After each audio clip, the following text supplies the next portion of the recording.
Hello friends, welcome back to my official channel ch@panchal. હું એક senior citizen છું, વરિષ્ઠ નાગરિક છું. એટલે 60+ હોય એને સિનિયર સિટીઝન શબ્દ વાપરવામાં આવે છે. અને જે 80થી 80+ હોય એને સુપર સિનિયર સિટીઝન શબ્દ વાપરવામાં આવે છે. તો હું એ બંનેની વચ્ચે છું અત્યારે. 60+10 છે મારા, એટલે કે 70 વર્ષ છે મારા. અને આજે છે એ વરિષ્ઠ નાગરિક દિવસ છે, એટલે કે 21મી ઓગસ્ટ આજે સિનિયર સિટીઝન ડે તરીકે ઓળખાવવામાં આવે છે. તો આજે વરિષ્ઠ નાગરિક દિવસ નિમિત્તે હું પણ એક સિનિયર સિટીઝન છું કે વરિષ્ઠ નાગરિક છું, તો મને થયું કે કંઈક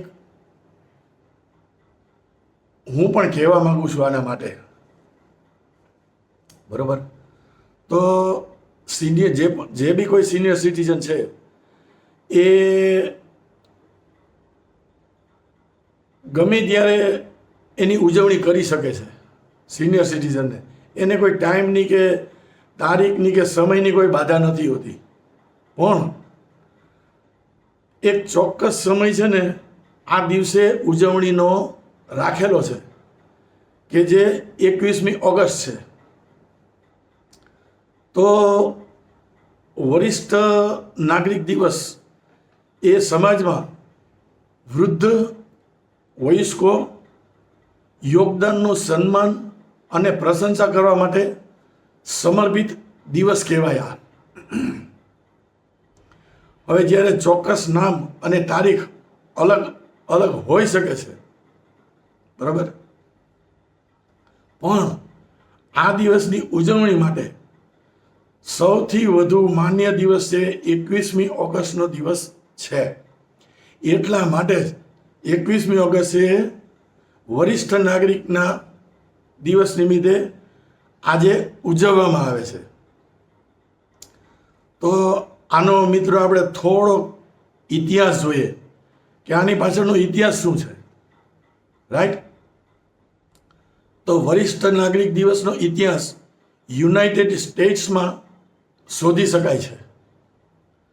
એટલે કે 1988ની અંદર પ્રમુખ રોનાલ્ડ રીંગ ને પ્રોક્લેમેશન 5847 પર હસ્તાક્ષર કરેલા છે. અને સત્તાવાર રીતે 21મી ઓગસ્ટને રાષ્ટ્રીય એટલે કે નેશનલ વરિષ્ઠ નાગરિક દિવસ તરીકે જાહેર કરેલો છે. દેટ ઇઝ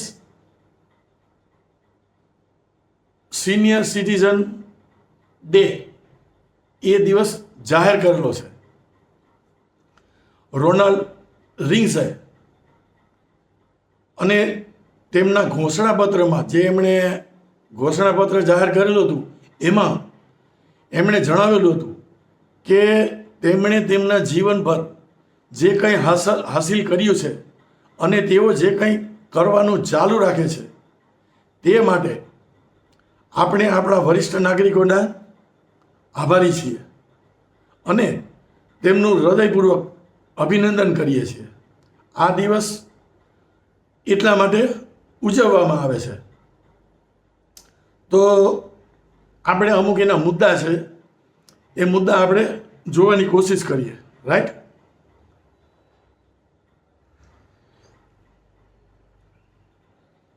તો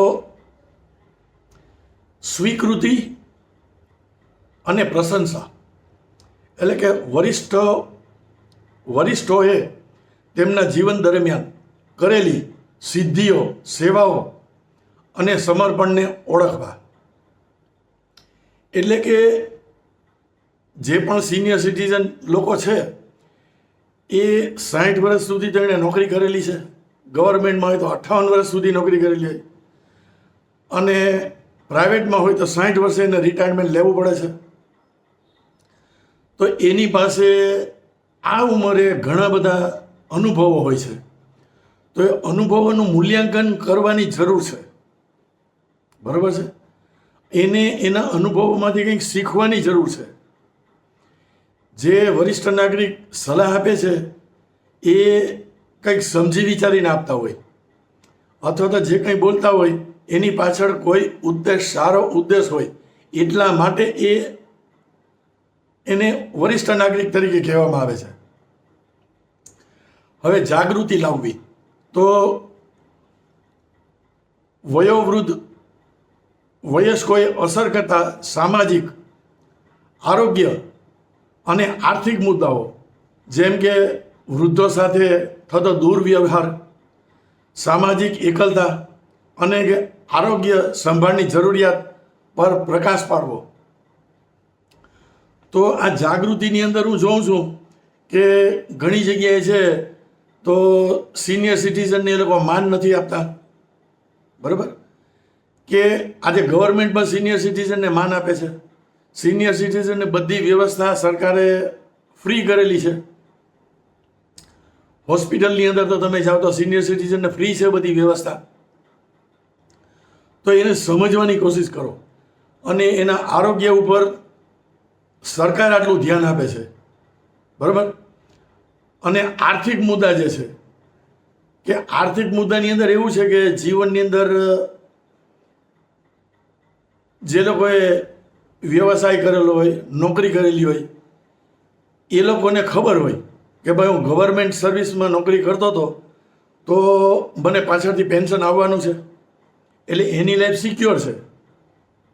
પણ બધાને ગવર્મેન્ટ જોબ તો નથી મળતી, અને કદાચ મળતી હોય તો કોઈ સ્વીકારી પણ ન હોય. મારા જેવાય એ જમાનામાં હું મારી વાત કરું તો મેં 81 પાસ આઉટ છું, BE મિકેનિકલ. તો મને 83ની અંદર જ ગવર્મેન્ટની જોબ મળતી હતી, પણ મેં ગવર્મેન્ટની જોબ એક્સેપ્ટ નહોતી કરેલી. મને ગવર્મેન્ટમાં બહુ ઈચ્છા નહોતી થતી. બરાબર? અને મેં પ્રાઇવેટ સેક્ટરમાં નોકરી સિલેક્ટ કરી. તો મારો કહેવાનો મતલબ એ છે કે આર્થિક રીતે હું જે વાત કરવા માગું છું એ જો ગવર્મેન્ટની તમારી નોકરી હોય તો તમને પેન્શન તમે જીવો ત્યાં સુધી મળી શકે છે. પણ તમે ધંધો હોય, બિઝનેસ હોય કે નોકરી કરતા હોય કે અધર દેન ગવર્મેન્ટ હોય, તો ધંધાવાળા માણસો છે એ તો 60 વર્ષ પછી પણ ધંધો કરી શકવાના છે. પણ જે લોકો નોકરીયાત છે અને પ્રાઇવેટ નોકરી કરે છે મારા જેવાએ, તો એ લોકોએ 60 વર્ષ પછી તો ફરજિયાત ઘરે બેસવાનું જ છે. તો તમારે માનસિક રીતે પણ તૈયાર રહેવું પડે કે ભાઈ હું 60 વર્ષે રિટાયર થઈ તો મારી આર્થિક કન્ડિશન કેવી હશે. બરાબર? શારીરિક કન્ડિશન કેવી હશે. તો એ વસ્તુ જ્યારે તમે 40 વર્ષના હોય ત્યારથી જ તમારા માઇન્ડની અંદર આ બધી વસ્તુ આવી જવી જોઈએ. અને એને જ કહેવાય અનુભવ. કે 60 વર્ષે આપણે આર્થિકની ને સામાજિક વસ્તુની વાત કરીએ છીએ, તો એ સમયે આપણે એવું પ્લાનિંગ કરવું જોઈએ કે આપણા જે સંતાનો છે એ ચાલુ નોકરી દરમિયાન એના લગ્ન પ્રસંગને બધું પૂરું થઈ જવું જોઈએ.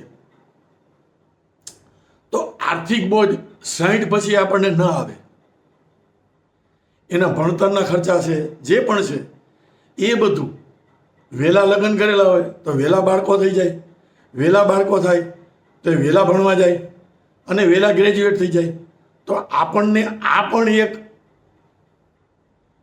મારો હું અનુભવ તમને તમારી પાસે સિનિયર સિટીઝન તરીકે હું તમને જણાવું છું કે આજકાલના જનરેશનની અંદર એજ્યુકેશન લીધા પછી લગ્ન કરવામાં બહુ વાર લગાડે છે, ઘણા દિવસો કાઢી નાખે છે, ઘણા વર્ષો કાઢી નાખે છે. પછી એને જે સંતાન થાય છે એ બહુ મોડા થાય છે. તો આ બધી વસ્તુ પણ અમુક ઉંમરે મગજમાં આવી જવી જોઈએ. રાઈટ? પછી વૃદ્ધોને થતા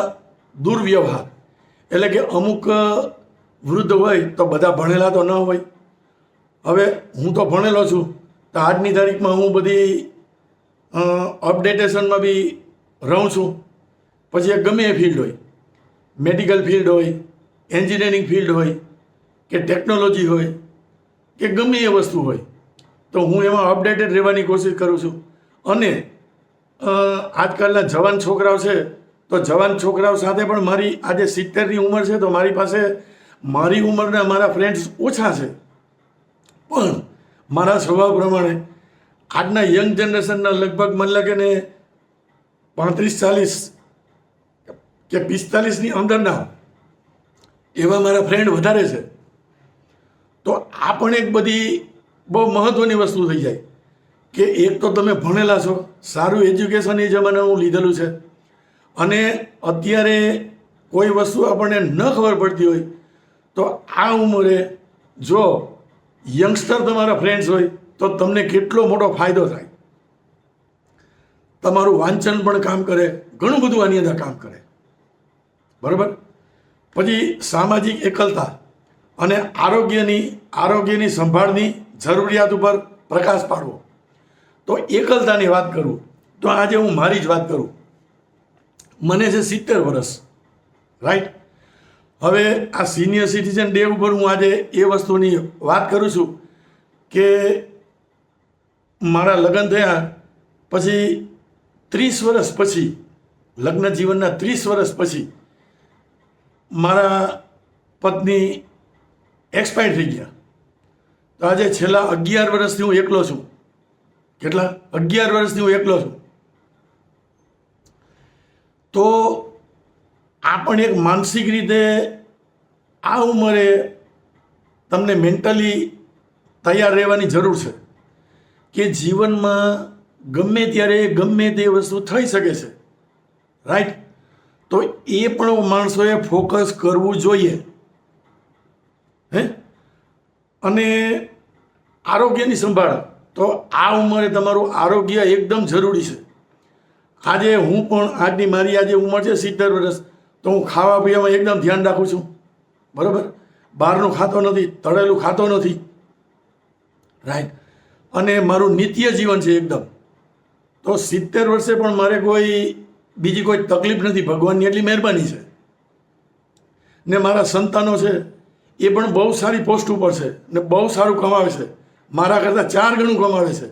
એ ક્યારે શક્ય બન્યું કે મારી જવાનીમાં મેં એ બધા વિચાર કરેલા હતા કે મારો સંતાન થાય તો મારે એને કેવી ઉછવણી આપવી, કેવું એને સંસ્કાર આપવા. એ સંસ્કાર ઉપર જ મારો દીકરો છે આગળ ચાલેલો છે. તો આજે બહુ વેલ સેટલ છે, બહુ સારું છે એને. ને હું પણ આજે વેલ સેટલ છું. જીવનની અંદર મેં પણ ખૂબ બચત કરેલ છે, તો મારે કોઈ પાસે પૈસા લેવાની જરૂર નથી પડી. આ ઉંમરે પણ હું કોઈની પાસે પૈસાની અપેક્ષા નથી રાખતો. હું કોઈને પૈસા નથી ખર્ચવા દેતો. હું કોઈની પણ સાથે જાઉં તો હું આજે મારા પૈસા જ ખર્ચું છું અને કોઈના પણ ખર્ચી નાખું છું. તો આ વરિષ્ઠ નાગરિક તરીકે આ બધી વસ્તુ પણ જરૂરી છે તમારી જાણવાની કે જ્યારે તમારી જવાની હોય ત્યારે તમે આ બધી વસ્તુ ધ્યાનમાં રાખો.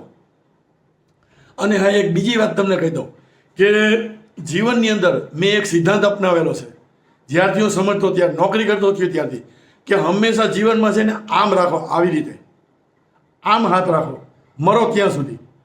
આમ હાથ ન રાખો. એનો મતલબ તમને સમજાવું કે જીવનમાં કોઈને મરો ત્યાં સુધી આપતા શીખો, કોઈની પાસે માંગતા ન શીખો. ક્યારે પણ કોઈ દિવસ કોઈના ઉપર લાચાર ન થવું. પછી એ દુનિયાનો ગમે એ વ્યક્તિ હોય, તો આ બધી વસ્તુ જિંદગીમાં તમારી જાગૃતિ ઘણી બધી લાવશે. એટલે સિનિયર સિટીઝન તરીકે આજે જો દિવસ છે એના ઉપર હું આજે વાત કરું છું તમારી સાથે. અને જે મારા ભૂતકાળના જે મારા સંસ્મરણો છે એ પણ હું તમને સાથે સાથે કહેતો જાઉં છું. તો જો યંગસ્ટર્સ આ જોતા હોય મારો વિડીયો, તો એ લોકો પણ આ મારો અનુભવ લેવાની કોશિશ કરે. પછી પેઢીઓ વચ્ચે સેતુ, બરાબર છે કે યુવાન પેઢીઓને તેમના વડીલો સાથે જોડાવા અને તેમની પાસે શીખવા, તેમના ડહાપણ અને જિંદગીના અનુભવોને મહત્ત્વ આપવા પર પ્રોત્સાહિત કરો. હવે આજે છે માની લો કે હું એકલો રહું છું તો એ કોઈ સવાલ જ નથી મારા માટે. મારો દીકરો છે, મને તો બોલાવે છે સામેથી, મારા મિસિસ એક્સપાયર થઈ ગયા ત્યારે, કે પપ્પા તમે મારી પાસે આવી જાઓ. ત્યારે મારી તો નોકરી ચાલુ હતી, પણ મેં એવો વિચાર કર્યો કે મારી શારીરિક કન્ડિશન સારી છે તો મારે શા માટે વોલેન્ટરી રિટાયરમેન્ટ લેવું જોઈએ. અને 2.5 વર્ષ મારા બાકી હતા નોકરીના, અને મારા પત્ની ગુજરી ગયા હતા. તો મારા દીકરાને મેં કીધું કે તું તારી રીતે નોકરી કર, તારા બાળકોને સંભાળ, તારી પત્નીને સંભાળ, તારું ઘર સંભાળ, બરાબર. મને જે દિવસે કંઈ પણ તકલીફ આવશે તો હું ચોક્કસ તારી પાસે આવી જઈશ. પણ જ્યાં સુધી મારી તબિયત સારી છે, એટલે કે માનસિક અને શારીરિક બંને રીતે હું સ્વસ્થ છું અત્યારે, તો કાલનું મને ખબર નથી, પણ જે દિવસે મને કંઈ થશે તે દિવસે મારા દીકરાને મેં કીધા છે કે હું તારી પાસે આવી જઈશ. એટલે આ એક તમારી ઇમ્પોર્ટન્સ કહેવાય. જિંદગીમાં જીવવાની તમને એક ધગશ હોય ને, આ ધગશ ઉપર તમને જુસ્સો હોય, એ પેશન તમારા બ્રેઇનની અંદર, તમારા શરીરમાં હોય તો તમને બીમારી પણ નથી આવતી. મારો કહેવાનો મતલબ આ છે ને, અમારા અનુભવ હું તમને જણાવું છું. હવે સુખાકારી પ્રયત્નો તો વરિષ્ઠોએ ટેકા આપવાનું અને તેઓ સન્માન અને સ્વતંત્ર સાથે જીવી શકે તે માટે જરૂરી સંસાધનો મળે તેની ખાતરી કરવું, મહત્ત્વ સમજવું. એટલે કે આજે માની લે કે હું મારી વાત કરું તો મેં જેમ તમને પહેલાં કીધું કે કોઈ દિવસ કોઈ પૈસા માગવાની આવશ્યકતા રાખવી જ નહીં. જિંદગીમાં પહેલેથી પ્લાનિંગ જ એવું કરવાનું. તો એ વસ્તુ બહુ જરૂરી છે. અને આજની તારીખમાં મોંઘવારી વધે કે ઘટે, તમને પૈસાની પ્રોબ્લેમ ન થવો જોઈએ એવું તમારું પ્લાનિંગ નોકરી દરમિયાન જ તમારે કરી નાખવાનું હોય. અને એ જ સાચી જિંદગી છે કે અત્યારે પણ માની લે કે મને કોઈ બી વસ્તુની જરૂર છે તો હું તરત એની ખરીદી કરી નાખું છું. શું કામ કરું છું? કારણ કે આર્થિક રીતે હું સદ્ધર છું. એ સદ્ધરતા પણ કેમ છે? કારણ કે એ જીવનની અંદર મેં જે જગ્યાએ પૈસા વાપરવાની જરૂર હતી ત્યાં જ વાપરેલા છે, અને ખોટો ખર્ચો નથી કરેલો, કરકસર નથી કરેલી, બચત કરેલી છે. તો આ કરકસર અને બચતમાં આટલો મોટો ફાયદો છે કે જિંદગીના પાછલા દિવસો તમારા બહુ સરસ અને શાંતિથી તમે પસાર કરી શકો. રાઈટ?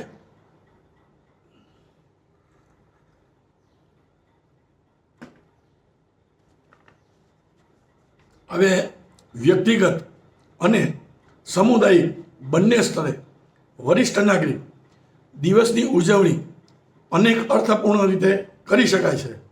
કેટલાક વિચારો આપણે જોઈએ તો ગુણવત્તાયુક્ત સમાર પસાર કરવો, એટલે કે વરિષ્ઠ પ્રિયજનો મુલાકાત લેવા, ફોન કરવા અથવા વિડીયો ચેટ કરવા માટે સમય કાઢવો, એ એક મોટો ફરક લાવી શકે છે. બરાબર છે? તેમની વાર્તાઓ સાંભળો અને એની યાદો શેર કરો. તો આ જ વસ્તુ સમજવાની જરૂર છે કે આજે 70 વર્ષે હું અપડેટેડ છું. બરાબર?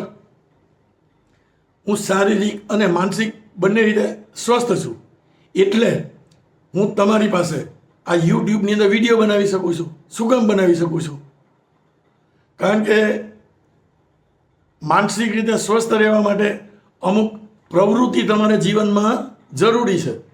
અને જો એ પ્રવૃત્તિ તમે ગતિશીલ ને કાર્યથી તમે જો ચાલુ રાખશો તો તમને બુઢાપો નહીં આવે ક્યારે પણ. આજે આ ઉંમરે પણ મને કોઈ તકલીફ નથી. શું કામ? આ બધી વસ્તુનું મેં ધ્યાન રાખેલું છે. મારે કોઈની મદદની જરૂર નથી પડતી. હું આજની તારીખમાં એકલો જ કામ કરી શકું છું, અને સવારથી સાંજ સુધી કામ કરું તો પણ મને થાક નથી લાગતો. ભગવાનની મહેરબાની છે મારા ઉપર. અને મને કોઈ રોગ નથી. શું કામ? કારણ કે એ જમાનામાં પણ ખૂબ મહેનત કરેલી છે મેં. તો આ બધી વસ્તુ જરૂરી છે. અને સોશિયલ મીડિયાની અંદર તમે જો એંગેજ રહ્યો, આજે ફેસબુક, વોટ્સએપ, યુટ્યુબ ઘણું બધું છે, તો તમે ખાલી ક્લિક કરીને જોઈ અને લાઈક કરો, શેર કરો એવું ન કરો. Do something creative. એટલે કે તમે જ્યાં સુધી જીવો છો ત્યાં સુધી ક્રિએટિવિટી તમારી મેન્ટેન રાખો, અને that is very very very very very important. એક સિનિયર સિટીઝન તરીકે હું યંગ જનરેશનને આ જ વસ્તુ સલાહ આપવાની કોશિશ કરું છું કે તમે જીવન દરમિયાન તમે કોઈ એવી ભૂલ ન કરો કે જેનો તમને પાછળથી પસ્તાવો થાય, કે તમે મુસીબતમાં મુકાઈ જાઓ. અને આ બીજી વાત મને અત્યારે યાદ આવી વાત કરતા, કે જીવનમાં ક્યારે પણ શોર્ટકટ ન વાપરો, કે પૈસા કમાવા માટે તમે એવું ખોટું કામ ન કરો. એ જવાનીમાં તમે કરેલું હશે તો પાછલી જિંદગીમાં તમને જરૂર એ વસ્તુ યાદ આવશે. તો ક્યારે પણ જીવનમાં શોર્ટકટ નહીં કરવાનું. મહેનત કરતા શીખો, કારણ કે મહેનતનું હંમેશા ભગવાન ફળ આપે જ છે.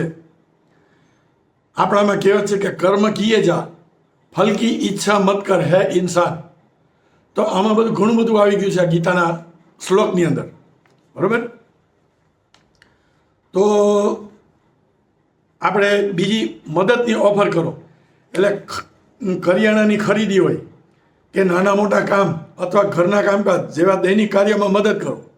તો મારે તો ઘરમાં કોઈ છે જ નહીં, તો બધું કામ હું જ કરું છું, બરાબર. અને અત્યાર સુધી એટલે કે હમણાં છેલ્લા 2023માં એટલે 2 વર્ષ પહેલાં જ મારા મધર પણ મારી સાથે હતા. તો હું રિટાયર થયો તો મારા મધરની ઉંમર ત્યારે 70 વર્ષની હતી, અને હું ને મારા મધર જ અમે રહેતા. અને રિટાયર થયા પછી મારા મધરની પણ મેં સેવા કરી, 13 વર્ષ સેવા કરી મારા મધરની મેં. અને બધું ઘરનું કામ કરતો, કપડાં ધોવા, વાસણ સાફ કરવા. આ કોરોનાની અંદર રસોઈ પણ હું જાતે બનાવતો, બરાબર. દાળ ભાત શાક રોટલી બધું હું બનાવતો. તો તમે જો જીવનમાં નોકરી દરમિયાન, મારો કહેવાનો ભાવાર્થ એ છે કે પહેલાંના તમે જે કામ કરો છો અત્યારે જવાનીમાં, તે જવાનીમાં તમે બધું કામ શીખી લ્યો. પછી ઘરનું કામ હોય કે બહારનું કામ હોય, તમારા મોઢામાંથી ના શબ્દ ન આવવો જોઈએ, તમને બધી વસ્તુ આવડવી જોઈએ. તો જિંદગીમાં તમે પાછલી ઉંમરમાં તમે સુખી રહેશો, રાઈટ. પ્રવૃત્તિનું આયોજન કરો. એક દિવસીય સહેલગાહ, પિકનિક, કૌટુંબિક ભોજન અથવા રમતી રાત્રિનું ભોજન કરો. એટલે હું પણ ઘણી વખતે મારો જન્મદિવસ હોય કે ગમે હોય, એવા સારા પ્રસંગો હોય, કે મારી મેરેજ એનિવર્સરી હોય, કે મારા પપ્પાનો બર્થડે હોય, મારા મમ્મીનો બર્થડે હોય, તો હું એકલો રહું છું છતાં પણ હું એ મારી રીતે ઉજવવાની કોશિશ કરું છું, કારણ કે અંદરથી જુસ્સો છે, રાઈટ. તો તમે જો જુસ્સો રાખશો આવો, તો તમને ક્યારેય તમે બુઢાપો નહીં આવે. ઇન શોર્ટ મારો કહેવાનો મતલબ આ જ છે.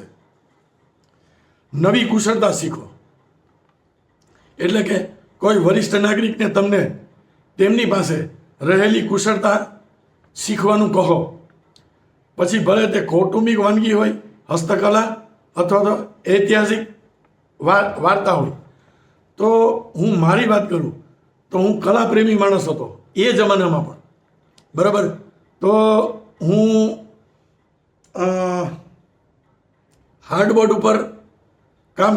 ઉપર કેનવાસ ઉપર પેઇન્ટિંગ પણ કરતો. પછી સ્ટમ્પિંગ જેને કહેવાય, સ્ટમ્પિંગ એટલે કે એક ટાઈપનું અલગ ટાઈપનું છે. જો આ પણ હું તમને બતાડું તો આવું આ ચિત્ર છે.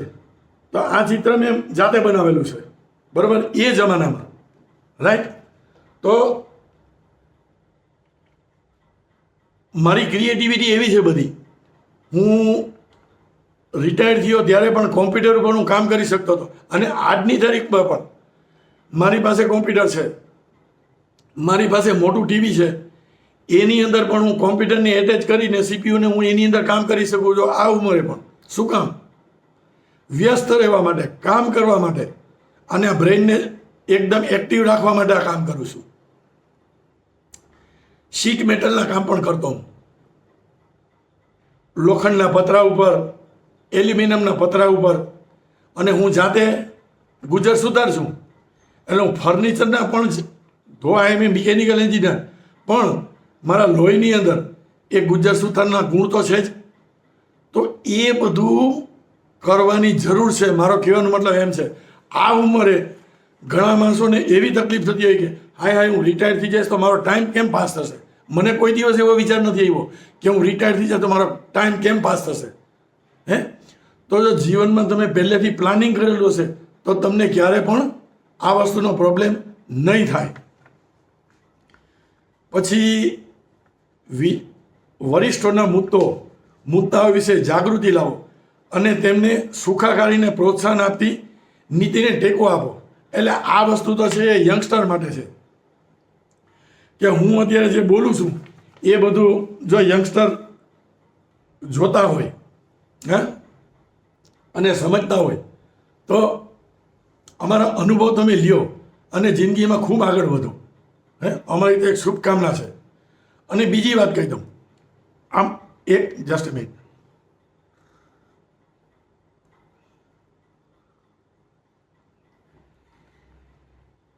એક બહુ મહત્વની વાત કહું કે માણસની જેમ ઉંમર વધે છે એટલે કે જ્યારે માણસ નોકરી કરતો થાય ત્યારે સામાન્ય માણસોના મગજમાં એવું જ હોય કે આપણે જે સેવિંગ કરેલું છે એ આપણી પત્નીને પણ બતાડવાનું નહીં, આપણા બાળકોને પણ બતાડવાનું નહીં. એવું ક્યારે પણ નહીં કરવાનું.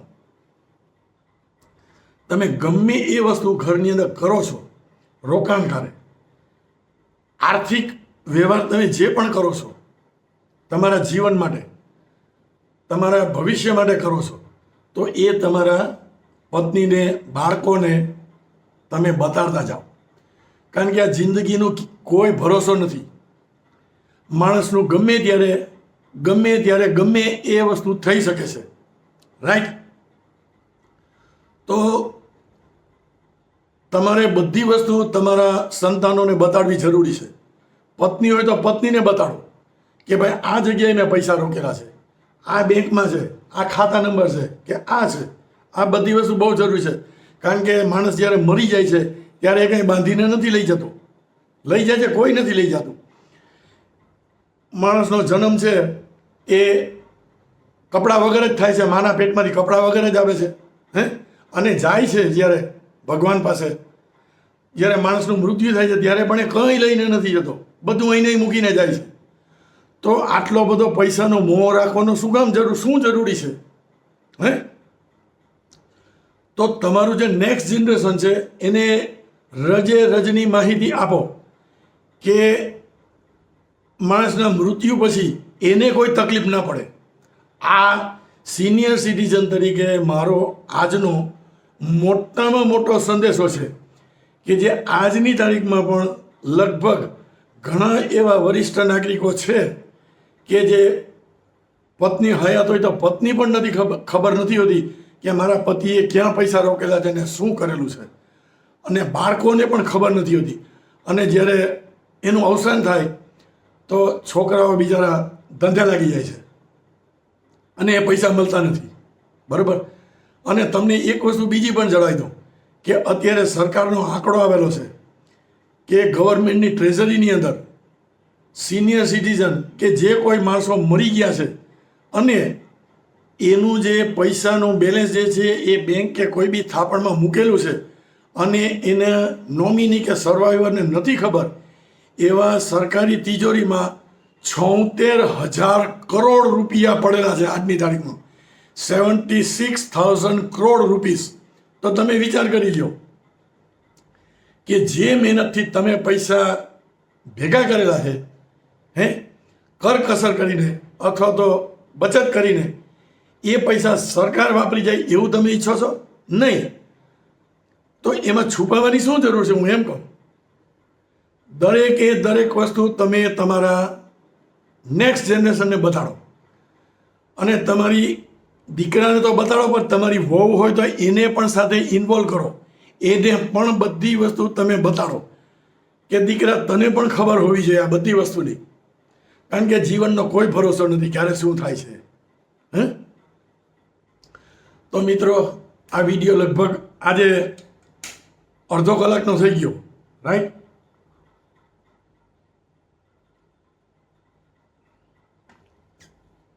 તો હવે આજના વરિષ્ઠ નાગરિક દિવસ નિમિત્તે માં એક વિડીયો બનાવવાની કોશિશ કરી. તો તમે યંગસ્ટર જોતા હોય તો યંગસ્ટર, ફેમિલીના કોઈ બી મેમ્બર જોતા હોય, અથવા તો મારા જેવા વરિષ્ઠ નાગરિક જોતા હોય, જે કોઈ જોતા હોય, જો મારો વિડીયો તમને પસંદ પડ્યો હોય તો તમે જરૂરથી કોમેન્ટ કરજો અને મારા વિડીયોને લાઈક અને શેર કરજો અને બેલ આઇકન પર દબાવજો, કારણ કે તમારું એક લાઈક, એક શેર મને આ ઉંમરે મોટિવેશન આપશે. અને યુટ્યુબમાં હું આ વિડીયો બનાવું તો પૈસા કમાવા માટે નથી જ કરતો, આની પહેલાં પણ મેં કીધેલું છે.